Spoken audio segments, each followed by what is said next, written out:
Dance by Thana. ഇന്ന് independence day ആയിട്ട് പൊപ്പൻ ചിന്റെ സ്കൂളിൽ പോകുന്നതും അവരുടെ ഒരുക്കങ്ങളും തലേന്നത്തെ പ്രിപ്പറേഷനും ഒക്കെ ഇൻക്ലൂഡ് ചെയ്തിട്ടുള്ള ഒരു വ്ളോഗാണ്. കണ്ടു നോക്കൂ. ഹേ ഗൈസ്, രാവിലെ തന്നെ പൊപ്പനെയും ചിന്നനെയും എഴുന്നേപ്പിച്ച് കുളിപ്പിച്ച് റെഡിയാക്കി ബ്രേക്ക്ഫാസ്റ്റ് ഒക്കെ കൊടുത്തു കഴിഞ്ഞിട്ട് കോസ്റ്റ്യൂം ഇട്ട് കൊടുക്കണം. അപ്പോൾ ചിന്തയ്ക്ക് ചാച്ചാജിയുടെ കോസ്റ്റ്യൂം ആയതുകൊണ്ട് ഈസി ആയിട്ട് റെഡി ആവാൻ പറ്റിട്ടോ. അപ്പോൾ പൊപ്പനെ വേഗം ഒരുക്കാൻ പറഞ്ഞ് നിൽക്കുകയാണ്. അങ്ങനെ പൊപ്പനെ വിളിച്ചിട്ട് വന്നിട്ട് ഒരുക്കാൻ വേണ്ടി നിർത്തിയേക്കാണ്. പൊപ്പയ്ക്ക് കുറച്ച് ബുദ്ധിമുട്ടാണ് കേട്ടോ. ഗാന്ധിജിയുടെ കോസ്റ്റ്യൂം ആയതുകൊണ്ട് കുറച്ച് പണിയുണ്ട്. തലയിലൊക്കെ ഒട്ടിക്കൊക്കെ വേണമല്ലോ. പിന്നെ മുണ്ടെടുക്കാനൊക്കെ ഈസിയാണ്. പക്ഷേ ഇത് ആദ്യമായിട്ട് എടുക്കുന്നവർക്ക് കുറച്ച് കൺഫ്യൂഷൻ ഉണ്ടാവും. എനിക്കും കൺഫ്യൂഷൻ ഉണ്ടായിരുന്നു. ഞാൻ തലേന്നൊക്കെ വീഡിയോയിലൊക്കെ നോക്കി പഠിച്ചിട്ടുണ്ടായിരുന്നു യൂട്യൂബിൽ. എന്തായാലും തലേന്ന് മുണ്ടൊക്കെ എടുത്ത് നോക്കിയതുകൊണ്ട് വലിയ കുഴപ്പമൊന്നും ഇല്ലാതെ മുണ്ടെടുപ്പിച്ച് കൊടുക്കാൻ പറ്റിയായിരുന്നു. അല്ലെങ്കിൽ ലാസ്റ്റ് മിനിറ്റിൽ ആകെ കൺഫ്യൂഷൻ ആയി പോയേനെ. പിന്നെ പപ്പയ്ക്ക് മുണ്ടെടുക്കാനൊക്കെ ഇഷ്ടമായതുകൊണ്ടാണ് നിന്ന് തരുന്നത്. ആദ്യമൊക്കെ ഗാന്ധിജിയുടെ കോസ്റ്റ്യൂം വേണ്ടാന്നൊക്കെ പറഞ്ഞ് വാശി പിടിച്ചു. ഓൾറെഡി ആൾക്ക് കോൾഡ് ഉണ്ട്. അപ്പോൾ അതിൻ്റെ കുറച്ച് വാശിയൊക്കെ ഉണ്ടായിരുന്നു കേട്ടോ. പിന്നെ കണ്ണട വെച്ച് തരാം, മീശ വെക്കാന്നൊക്കെ പറഞ്ഞപ്പോൾ സമ്മതിച്ചതാണ്. അപ്പോൾ ഒരു ഷോള് പോലെ ഞാൻ മുണ്ട് രണ്ടായിട്ട് കീറിയിട്ട് ഇട്ട് കൊടുത്തതാണ്. ഈ കാണുന്നത് കര അതിൻ്റെ വെട്ടിക്കളഞ്ഞിരുന്നു കേട്ടോ. താഴെ എടുത്തിട്ടുള്ളത് കുട്ടികളെ ലെങ്തിലുള്ള മുണ്ടാണ്. അപ്പോൾ കുറച്ചുകൂടെ നീളം കിട്ടണമെന്നുണ്ടെങ്കിൽ വലിയ മുണ്ട് എടുത്ത് കഴിഞ്ഞിട്ടുണ്ടെങ്കിൽ നീളം കിട്ടും കേട്ടോ. പിന്നെ പപ്പയുടെ തലയിൽ പപ്പടം ഒട്ടിക്കാൻ പോവാണ്. വെള്ളത്തിൽ മുക്കിയിട്ടാണല്ലോ പപ്പടം ഒട്ടിക്കുക. അപ്പോൾ ഓൾറെഡി ആൾക്ക് കോൾഡും ഉണ്ട്. അപ്പോൾ ഞാൻ എന്താ ചെയ്തതെന്ന് വെച്ചിട്ടുണ്ടെങ്കിൽ സ്വിം ക്യാപ്പ് വെച്ചിട്ട് അതിൻ്റെ മേലെയാണ് പപ്പടം ഒട്ടിക്കുന്നത് കേട്ടോ. അതാകുമ്പോൾ തലയിൽ വെള്ളം ഇറങ്ങില്ല, അല്ലെങ്കിൽ കുട്ടികൾക്ക് പനി പിടിക്കാനൊക്കെ ചാൻസ് ഉണ്ടല്ലോ. അപ്പോൾ ഇത് കുറച്ചും കൂടി യൂസ്ഫുൾ ആയിട്ട് തോന്നി. അതുകൊണ്ടാണ് ഞാൻ വീഡിയോ ഇടുന്നത്. ആർക്കെങ്കിലൊക്കെ ഹെൽപ്ഫുൾ ആയിക്കോട്ടെ എന്ന് വിചാരിച്ചിട്ട്. അങ്ങനെ പപ്പ നിന്നൊക്കെ തരുന്നുണ്ട് കേട്ടോ. പപ്പടത്തിൻ്റെ സ്മെല്ലുണ്ട്, വേണ്ട വേണ്ട എന്നൊക്കെ പറയുന്നുണ്ടെങ്കിലും നിന്ന് തരുന്നുണ്ട്. അതിനിടയ്ക്ക് വെള്ളം തലയിൽ നിന്ന് ഇങ്ങനെ ഒഴുകുന്നുണ്ടായിരുന്നു. അപ്പോൾ അത് തുടക്കാൻ വേണ്ടിയിട്ട് തോർത്തൊക്കെ ചിൻ്റെ കൊണ്ട് തന്നു. അത് നല്ല ഹെൽപ്ഫുൾ ആയിട്ടോ. എനിക്ക് ചിൻ്റെ കുറേയൊക്കെ ഹെൽപ്പൊക്കെ ചെയ്തിട്ടുണ്ടായിരുന്നു. വേറെ ആരുമില്ല, ഹസ്ബൻഡ് ഇല്ലാത്തതുകൊണ്ട് തന്നെ ഞാൻ എന്നെ രണ്ടുപേരെയും മാനേജ് ചെയ്ത് ഒരുക്കണം.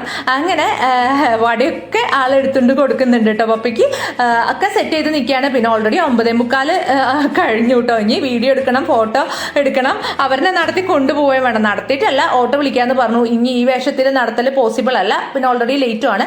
അങ്ങനെ ഇറങ്ങി വന്ന് നിൽക്കുകയാണ് കേട്ടോ. രണ്ടുപേരും കാണാൻ നല്ല ക്യൂട്ട് ആയിട്ടുണ്ട് കേട്ടോ. പിന്നെ പപ്പനെ കണ്ടപ്പോൾ ആളുകളൊക്കെ ഗാന്ധിജി ഗാന്ധിജി എന്നൊക്കെ പറയുന്നുണ്ട്. അപ്പോൾ എന്തായാലും ഓട്ടോയിൽ തന്നെ കൊണ്ടുപോയാൽ മതി എന്ന് വെച്ചിട്ട് നിൽക്കുകയാണ്. ഞാൻ ഓട്ടോ വെയിറ്റ് ചെയ്ത് നിന്നു. കുറച്ചും കൂടി ഇങ്ങോട്ട് ഫ്രണ്ടിലേക്ക് നടന്നു കേട്ടോ. എന്നിട്ടും ഓട്ടോനെ കാണുന്നില്ല. അപ്പോൾ എനിക്ക് ടെൻഷനായി. സമയമായി തുടങ്ങിയപ്പോൾ ഓൾറെഡി 10 മണി ആയിട്ടുണ്ട്. ഇനി നടക്കാൻ നിന്നിട്ടുണ്ടെങ്കിൽ ഒരുപാട് ലേറ്റ് ആവും. അതുകൊണ്ട് തന്നെ ഓട്ടോ വെയിറ്റ് ചെയ്ത് നിൽക്കുകയാണ്. ഭാഗ്യത്തിനൊരു ഓട്ടോ വന്നു. ആ ഓട്ടോ ചേട്ടനോട് വേഗം സ്കൂളിൽ വിടാൻ പറഞ്ഞു. അങ്ങനെ സ്കൂളിലെത്തി അവിടെ ജസ്റ്റ് ഫോട്ടോസും വീഡിയോസൊക്കെ എടുത്ത് തിരിച്ച് ആ ഓട്ടോയിൽ തന്നെ ഞാൻ കയറി പോന്നു കേട്ടോ. ഞങ്ങളുടെ ഫ്ലാറ്റിന്റെ ഫ്രണ്ടിലായിട്ട് കുറെ പയ്യന്മാര് ഇൻഡിപെൻഡൻസ് ഡേയുടെ പായസം വിതരണം ചെയ്യുന്നു കേട്ടോ. അത് കണ്ടപ്പോൾ ഒരുപാട് സന്തോഷം തോന്നി. നല്ല ഗോതമ്പ് പായസം ആയിരുന്നു കേട്ടോ. അങ്ങനെ ഞാൻ വീഡിയോ എടുത്തോട്ടെ എന്ന് വെച്ചപ്പോൾ അവർ പായസം എടുത്തോ. അതുപോലെ തന്നെ മക്കൾക്ക് എടുത്തോളാൻ പറഞ്ഞു കേട്ടോ. അവർ റോഡിലൂടെ പോകുന്നവർക്കൊക്കെ വിളിച്ച് കൊടുക്കുന്നുണ്ട് കേട്ടോ. നല്ലൊരു കാര്യമാണ് അവർ ചെയ്തത്. അങ്ങനെ പായസമൊക്കെ ആയിട്ട് ഞാൻ ഫ്ലാറ്റിൽ വന്ന് ഫോൺ നോക്കിയപ്പോൾ ദാ പൊപ്പയുടെയും ചിന്നയുടെയും വീഡിയോസൊക്കെ എത്തിയിട്ടുണ്ട്. സ്കൂളിലത്തെ അവരുടെ അസംബ്ലിയും അതുപോലെ തന്നെ പ്രോഗ്രാം അറ്റൻഡ് ചെയ്യുന്നതൊക്കെ ഉണ്ട്. കുണ്ടെന്ന് വിട്ട് കഴിഞ്ഞ് ഇതുപോലത്തെ പ്രോഗ്രാം ഡേയ്സിൽ ഞാൻ വേഗം വീഡിയോസും ഫോട്ടോസൊക്കെ നോക്കൂ കേട്ടോ. കാണാനുള്ള എക്സൈറ്റ്മെൻറ്റ് കൊണ്ടാണ്. അങ്ങനെ വീഡിയോസ് കണ്ടപ്പോൾ ഒരുപാട് സന്തോഷം തോന്നി കേട്ടോ. ചിൻ്റെ ആ ബാക്കിലാണ് നിൽക്കുന്നത്. പിന്നെ പപ്പ ഫ്രണ്ടിൽ തന്നെ ഉണ്ട് കേട്ടോ. പപ്പ കുറച്ച് കംഫർട്ടബിൾ അല്ലാന്ന് തോന്നുന്നു.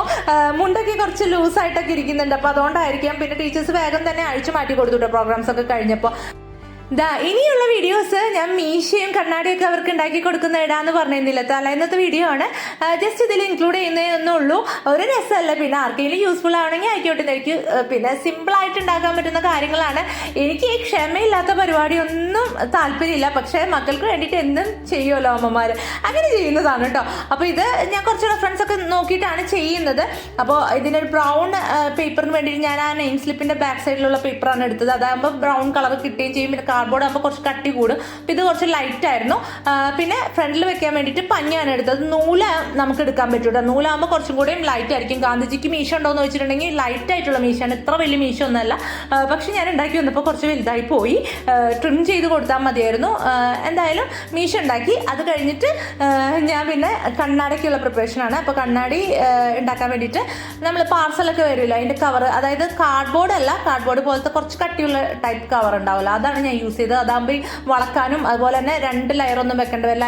അത് തന്നെ 2 ലെയർ ഓൾറെഡി ഉണ്ട്. അപ്പോൾ നമ്മൾ പിന്നെയും അതിൽ സ്റ്റിക്ക് ചെയ്യേണ്ടതൊന്നും വരില്ല. അത് തന്നെ വെച്ചിട്ട് ഞാൻ വളച്ചു. ഇതുപോലെ ഒരു ബോട്ടിൽ വെച്ചിട്ട് ഞാൻ അളവ് എടുത്തതാണ്, സെയിം അളവിൽ കിട്ടാൻ വേണ്ടിയിട്ടാണ്. അത് കഴിഞ്ഞിട്ട് ഞാനിങ്ങനെ ഓരോന്ന് ചോദിക്കുമ്പോൾ അവർ പോയി എടുത്തിട്ട് ഹെൽപ്പ് ചെയ്യുന്നുണ്ട് കേട്ടോ. ഗം എടുക്കാനും അതുപോലെ ബോട്ടിലെടുക്കാനും ഒക്കെ രണ്ടുപേരും പോയി എടുത്തുകൊണ്ട് വരുന്നുണ്ട്. അത് ഗം വെച്ച് ഒട്ടിച്ചാലും അധികം ഒട്ടിയിരിക്കുന്നില്ല, അപ്പോൾ അതുകൊണ്ട് ഞാൻ സ്റ്റാപ്ലർ വെച്ചിട്ട് ഒട്ടിക്കുകയാണ്. കാരണം അത് വിട്ടു പോകാൻ ചാൻസ് ഉണ്ട്. അപ്പോൾ അത് കഴിഞ്ഞിട്ട് നമുക്ക് സെല്ലോ ടേപ്പ് വെച്ച് ഒന്നും കൂടി റാപ്പ് ചെയ്താൽ മതി. അപ്പോൾ ആ സ്റ്റാപ്ലറിൻ്റെ പിന്നൊന്നും കണ്ണിലൊന്നും കുത്താതിരിക്കാൻ വേണ്ടിയിട്ടാണ് കേട്ടോ. അപ്പോൾ എന്തായാലും ഇങ്ങനത്തെ കാര്യങ്ങളൊക്കെ കാണുമ്പോൾ കുട്ടികൾക്ക് നല്ല എക്സൈറ്റ്മെന്റ് ഉണ്ട്. കടയിൽ നിന്ന് വാങ്ങിച്ചു കൊണ്ട് കൊടുത്തിട്ടുണ്ടെങ്കിൽ ഈ ഒരു എക്സൈറ്റ്മെന്റ് ഒന്നും കാണാൻ സാധിക്കില്ലല്ലോ. അങ്ങനെ അവർ നല്ല എൻജോയ് ചെയ്തിട്ടാണ് കേട്ടോ ഇത് ഉണ്ടാക്കാൻ എൻ്റെ കൂടെ കൂടിയത്. അങ്ങനെ ഞാനും ആദ്യത്തെ പരീക്ഷണം വിജയിച്ചതിൻ്റെ ഉള്ള ഒരു സന്തോഷത്തിലാണ്. സ്കൂളിൽ പഠിക്കുമ്പോൾ പോലും ഞാൻ ഇങ്ങനത്തെ ക്രാഫ്റ്റ് ഒന്നും ചെയ്യാൻ ഇഷ്ടപ്പെടാത്ത ആളാണ്. എനിക്ക് തീരെ ക്ഷമയില്ല. പക്ഷെ മക്കൾക്ക് വേണ്ടിയിട്ട് നമ്മൾ എന്ത് ക്ഷമയുള്ള കാര്യങ്ങളും ചെയ്യുമല്ലോ, അങ്ങനെ ചെയ്തതാണ്. ഫസ്റ്റ് അറ്റംപ്റ്റിൽ തന്നെ സക്സസ് ആയിട്ടോ, വലിയ കുഴപ്പമില്ലാതെ ഒരു കണ്ണാട ഉണ്ടാക്കി. എന്തായാലും വലിയ പ്രശ്നമൊന്നും ഇല്ലാതെ ഇരിക്കുന്നുണ്ട്. പിന്നെ കുറച്ച് നേരത്തിന് വേണ്ടിയിട്ടല്ലേ എന്ന് വിചാരിച്ചു. അങ്ങനെ ഫൈനൽ റിസൾട്ട് ഇതാണ്.